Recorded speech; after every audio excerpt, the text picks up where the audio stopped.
Hello students, welcome again. बच्चों, आज का जो हमारा टॉपिक है वो क्रोमोसोम के ऊपर है, गुणसूत्र के ऊपर है। तो आज अपने क्रोमोसोम की स्ट्रक्चर के बारे में स्टडी करेंगे। तो क्रोमोसोम की जो संरचना है वो कैसी होती हैं उसके बारे में आज अपने पढ़ेंगे। तो बच्चों, आपके सामने जो ये डायग्राम है ये क्रोमोसोम गुणसूत्र का एक छोटा सा पार्ट है जिसको अपने क्रोमेटिड्स बोलते हैं। क्या बोलते हैं? अर्ध गुणसूत्र, क्रोमेटिड्स।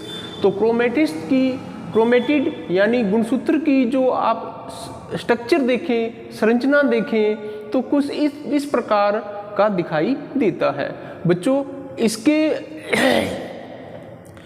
मैंने यहाँ पर पॉइंट्स लिख दिए हैं। इसकी जो स्ट्रक्चर है उनको एक एक पॉइंट्स में अपने को एक्सप्लेन करेंगे।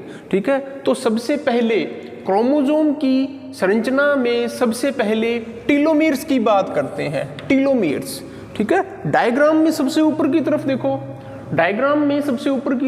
देखो, टीलोमेर्स। तो टीलोमेर्स यहाँ पर क्या है? क्रोमोसोम की अगर स्ट्रक्चर देखें तो सबसे उनका जो अंतिम सिरा है वो क्या कहलाता है? टीलोमेर्स। तो टीलोमेर्स क्रोमोसोम में क्या है? एंड या टिप पार्ट है।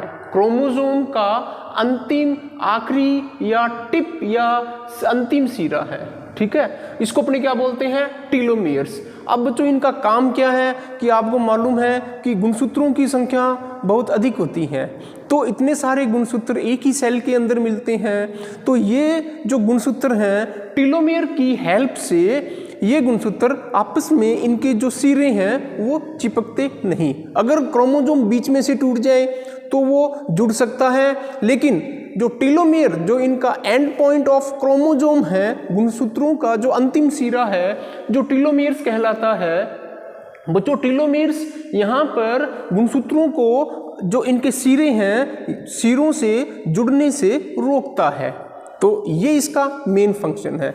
और दूसरा इसका फंक्शन क्या है? ये आयुवन शो करता है। एजिंग का मतलब जैसे जैसे मनुष्य की या जैसे जैसे जीव की आयु बढ़ती है, एज बढ़ती है, टीलोमेर का जो साइज है वो भी घटता जाता है।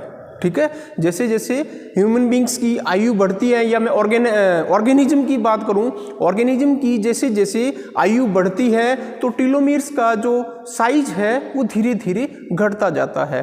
तो इसको बोलते हैं एजिंग, आयुवन। अगर टीलोमेर्स के साइज पर कंट्रोल कर लिया जाए तो ऑर्गेनिज्म कभी भी बूढ़े नहीं होंगे। ठीक है, अपनी जो आयु है कभी भी ओल्ड नहीं होंगे। अच्छा, नेक्स्ट जो सेकंड जो पार्ट है वो है पेलिकल। डायग्राम में आप देखो, सेकंड जो पार्ट है वो है पेलिकल।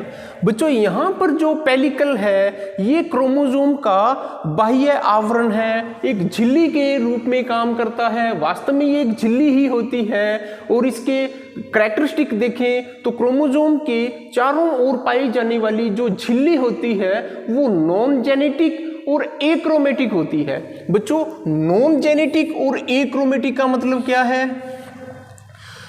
आपको मैंने प्रीवियस क्लास में बताया था कि गुणसूत्रों का काम क्या है कि आनुवंशिक जेनेटिक इंफॉर्मेशन, जो आनुवंशिक सूचनाओं को एक पीढ़ी से दूसरी पीढ़ी में ट्रांसफर करने का काम करते हैं। ठीक है, लेकिन गुणसूत्रों के ऊपर जो पेलिकल, जो झिल्ली के रूप में आवरण है, यह नॉन जेनेटिक है। इसका आनुवंशिक लक्षणों को पीढ़ी दर पीढ़ी पहुंचाने में कोई रोल नहीं है।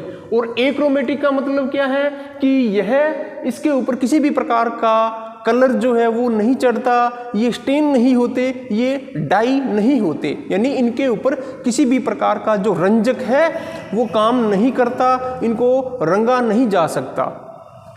तो पेलिकल जो कि मेम्ब्रेन लाइक स्ट्रक्चर है ये नॉन जेनेटिक होती हैं और ये एक्रोमेटिक होती हैं। बच्चों, नेक्स्ट है मैट्रिक्स। क्रोमोसोम की जो मैट्रिक्स है ये एक लिक्विड जैसा, तरल जैसा सब्सटेंस है। ठीक है बच्चों, जो मैट्रिक्स है ये भी क्या है? नॉन जेनेटिक है और एक्रोमेटिक है। बच्चों, पेलिकल की भांति जो मैट्रिक्स है उसका भी आनुवंशिकता जो हेरिडिटी है उसके साथ कोई लेना देना नहीं है, और जो मैट्रिक्स है वो भी डाई नहीं हो सकती, रंजकों के द्वारा रंगी नहीं जा सकती, इसलिए ये क्या है, एक्रोमेटिक है।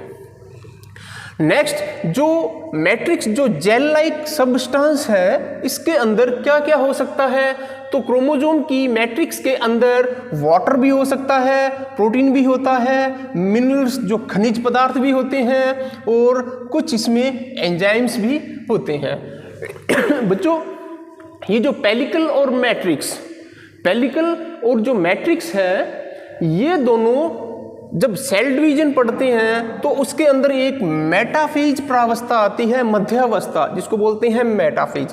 तो पेलिकल और मैट्रिक्स दोनों मेटाफेज प्रावस्था के दौरान दिखाई देती हैं, लेकिन जब मेटाफेज प्रावस्था के दौरान पेलिकल और मैट्रिक्स दिखाई देती हैं तो न्यूक्लियोलस जिसको केंद्रिका बोलते हैं, न्यूक्लियोलस जिसको केंद्रिका बोलते हैं, केंद्रिका विलुप्त हो जाती है।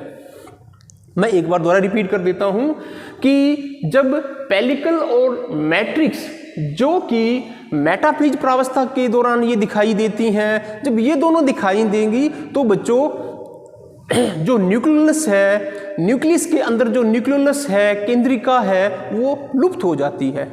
या मैं उल्टा बोलूं, जब केंद्रिका स्पष्ट रूप से दिखाई देती हैं तो पेलिकल एंड मैट्रिक्स ये दोनों विलुप्त हो जाती हैं, दोनों एक दूसरे के अपोजिट हैं। Next is chromonemata. बच्चों, एक क्रोमोसोम की स्ट्रक्चर में जो क्रोमोनिमेटा है वो मोस्ट इंपॉर्टेंट पार्ट है। क्यों है? क्योंकि this is related to heredity. ये आनुवंशिकता से, जो आनुवंशिकता है, हेरिडिटी है, उससे संबंधित है। और क्रोमोसोम के अंदर जो क्रोमोनिमेटा है ये एक थ्रेड लाइक स्ट्रक्चर है जो कि कुंडलित इसका पार्ट है, थ्रेड लाइक धागे नुमा कुंडलित पार्ट है, और ये हिस्टोन प्रोटीन एंड डीएनए से मिलकर बनी होती है। बच्चों, अगर आपसे मैं पूछूं कि क्रोमोसोम किससे मिलकर बने होते हैं तो आपका आंसर यही होगा, प्रोटीन प्लस डीएनए। क्रोमोसोम किससे मिलकर बने होते हैं? Protein plus DNA.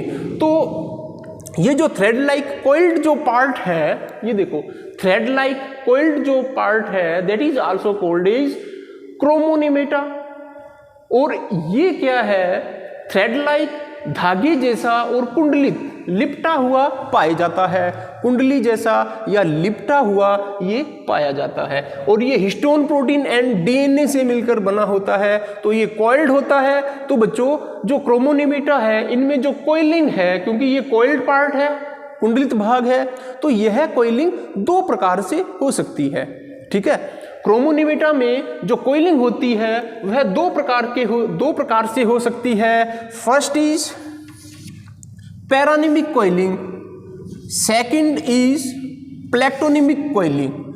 तो क्रोमोनिमेटा के अंदर जो कॉइलिंग है, जो कुंडलन है, वो दो प्रकार से हो सकता है, पैरानिमिक कॉइलिंग और प्लेक्टोनिमिक कॉइलिंग। बच्चों, दोनों में डिफरेंस क्या है, दोनों में अंतर क्या है? जो पैरानिमिक कॉइलिंग है, गुणसूत्रों की जो पैरानिमिक कॉइलिंग है वो लूज कॉइलिंग है, इनको आसानी से अलग अलग किया जा सकता है। लेकिन जो प्लेक्टोनिमिक कॉइलिंग है ये टाइट कॉइलिंग होती हैं, इनको आसानी से अलग अलग सेपरेट नहीं किया जा सकता। ये दोनों में डिफरेंस है।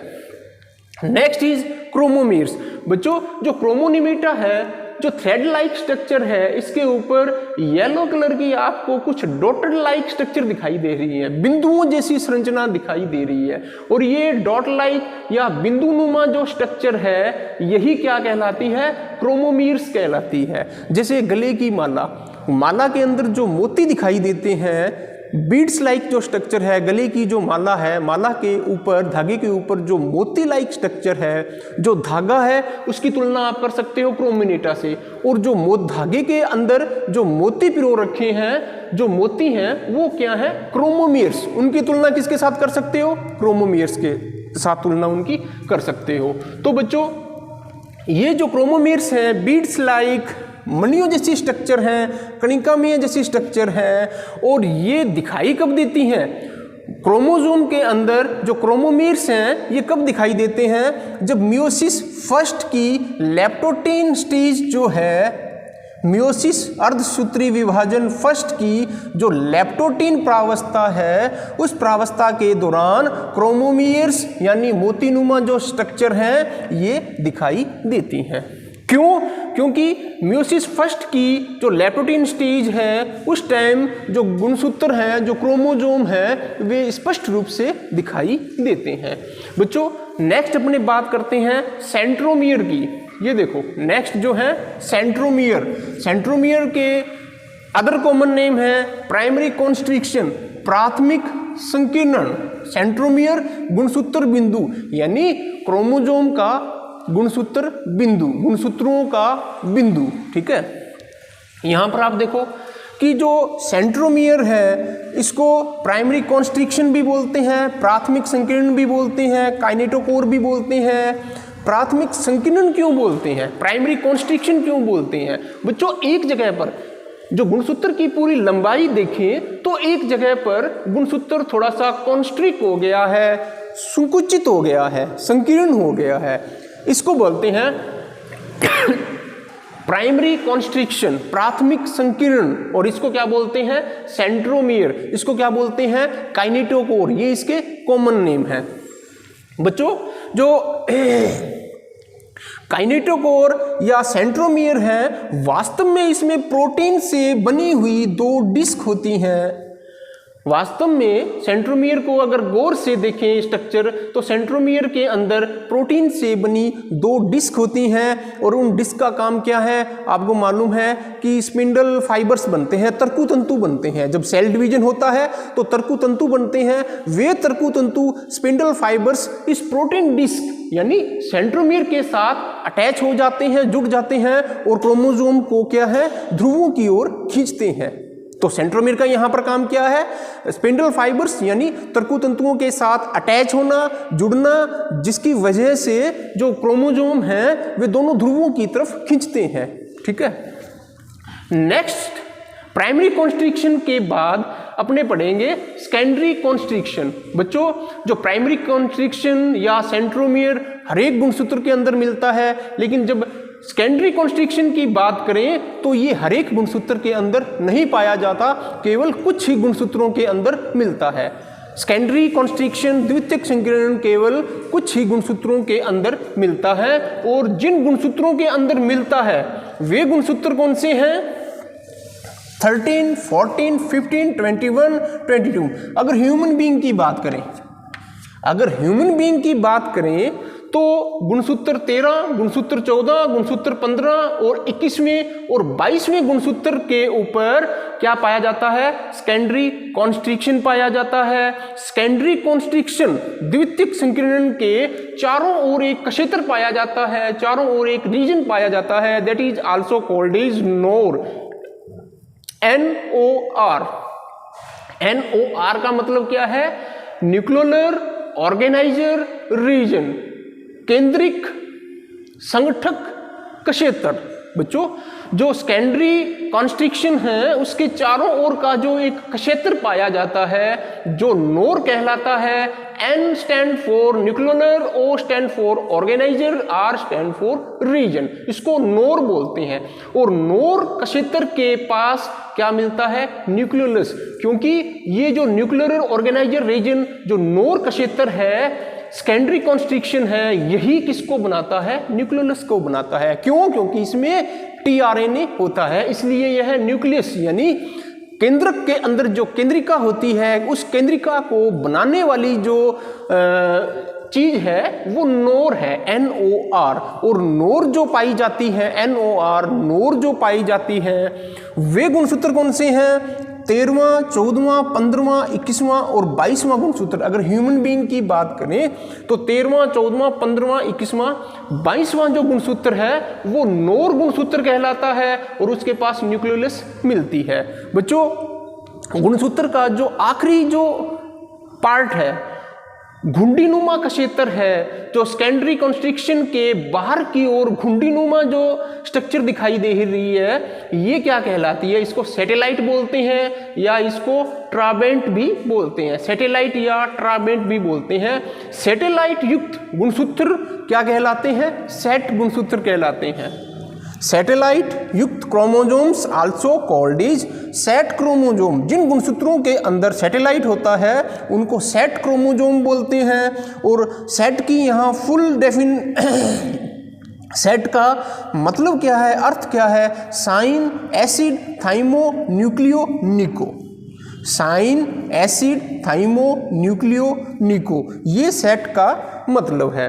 तो बच्चों ये था स्ट्रक्चर ऑफ क्रोमोसोम, गुणसूत्र की आंतरिक स्ट्रक्चर।